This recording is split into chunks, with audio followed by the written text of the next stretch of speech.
Hello, so we're back. I'm gonna take the car for a drive now and try and film at the same time. See how this goes. So, how can you further improve the Alfa Romeo 156?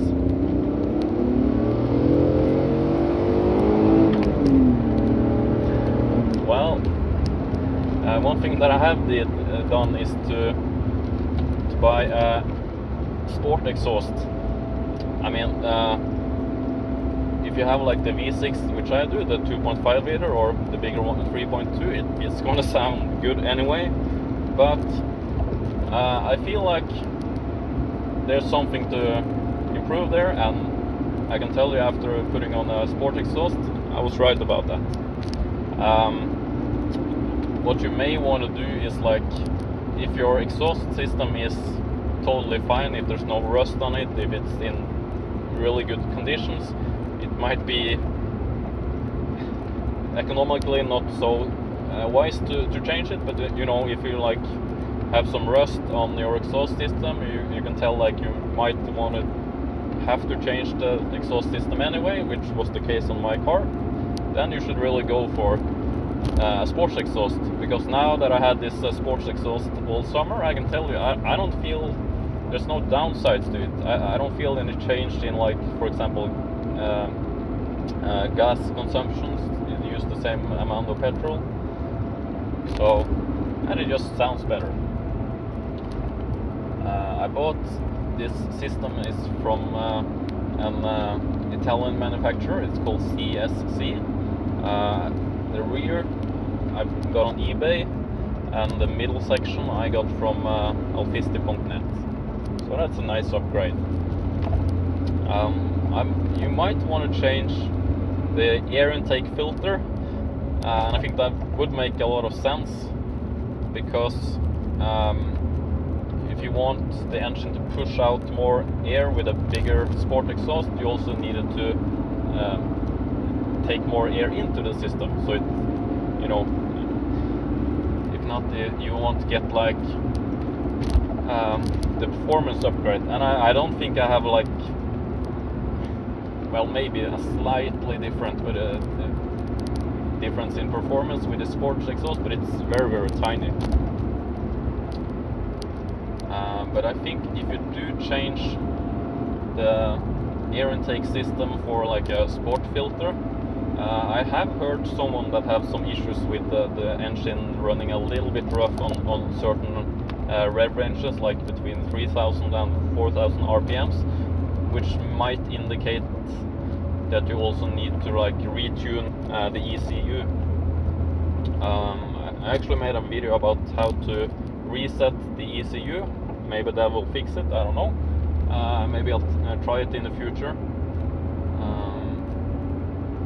But if not, there's a lot of companies that fix.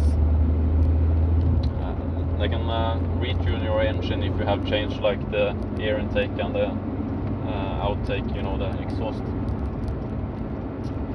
So, what else to do with the car? What you really want to do, which I heard is like a huge improvement, but this is really expensive, and that is to change the differential. The Alfa Romeo has a different type of a differential, which Alfa Romeo's called the Q2, which is essentially a limited slip differential. This is really complicated, so I don't understand all aspects of it, but I'm going to try my best to explain it.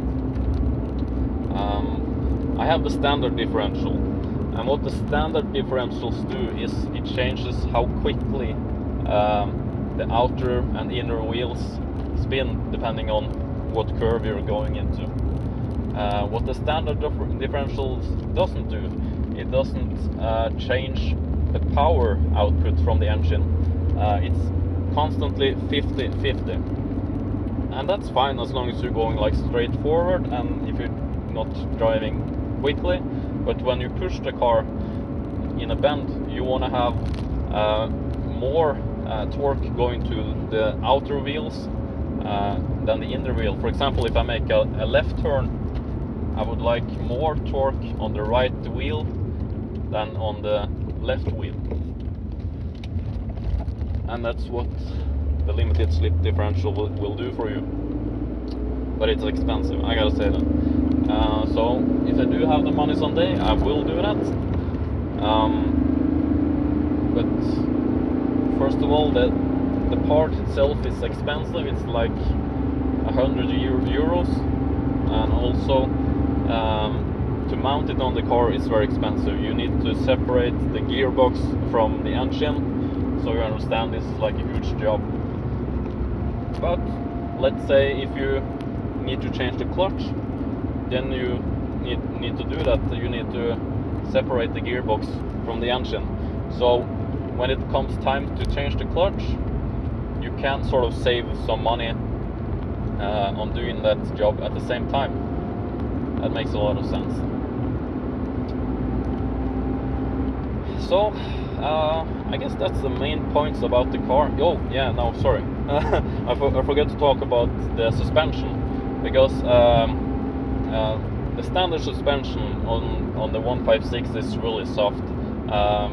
You can get you can have like a sport pack, or you can have like what is also called the TI, which is more or less the same as the sport pack. And I heard those are a little bit better, but still there's a lot to be done with the suspension, and especially true with the V6, because the V6 is heavy, so you have a lot of weight over your front wheels, which means that when you push into a corner, it will dive a little bit. It's not terrible, because this double wishbone suspension helps with that, but you do want a little bit stiffer springs. I haven't done any upgrades to those springs and dampers yet, so I couldn't say which one are the best to go for, but I will advise that you don't necessarily lower it too much.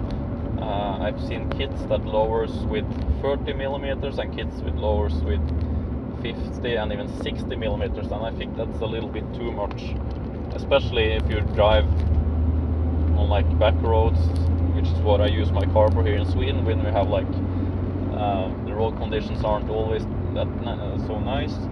Because if it's too stiff, you can imagine like when you hit the bump, it's just gonna like bounce up and down, which means you don't have like that smooth contact with the road, which means essentially you have to drive slower.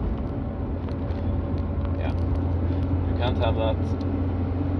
So you want to have not too hard, not too soft suspensions. The kit that I really want to buy is something I found on alfiste.net.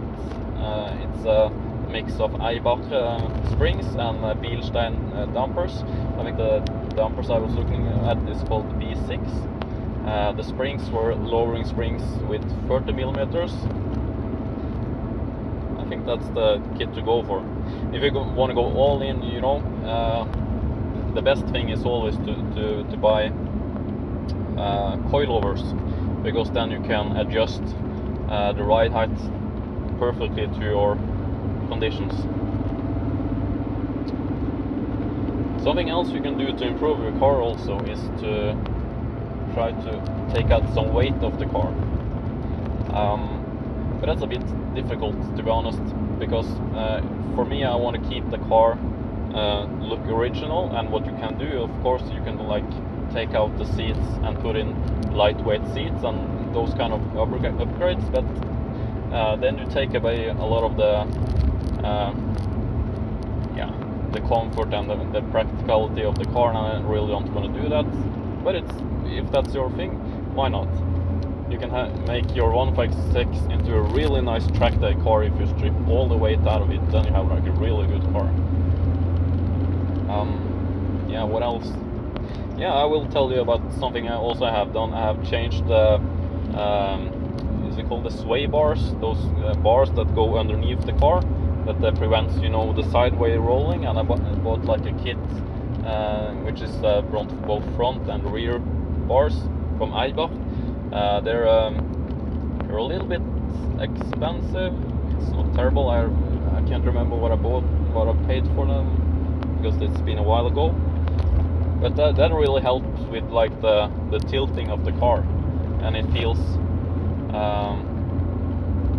well, it feels like it's more yeah, it doesn't tilt in the corner, and still I kept most of the comfort of the car. Those bars are a bit difficult to install. I had a mechanic do that. I didn't do it myself.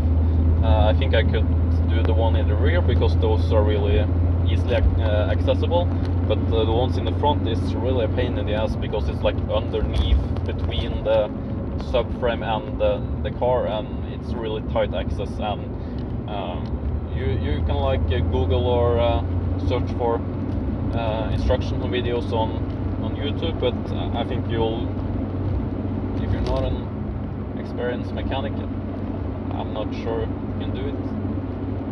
You can try. You can try. Yeah.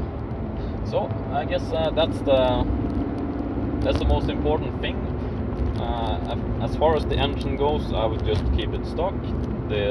All the Alfa Romeo engines are really sweet. You can buy like a 1.9 turbo diesel. That's a good car that gives you a lot of torque, and still you have like good economy per mile. Or if you do like me, the less sensible choice is to buy the V6, which sounds really sweet, but of course, like all V6s uses more petrol. So yeah, I hope you like this video, and if you do, please hit like. If you want to subscribe, you're welcome to do that, and please leave a comment if you have any tips or anything you want to say about this video. Please leave a comment. Okay, have a nice day. Bye.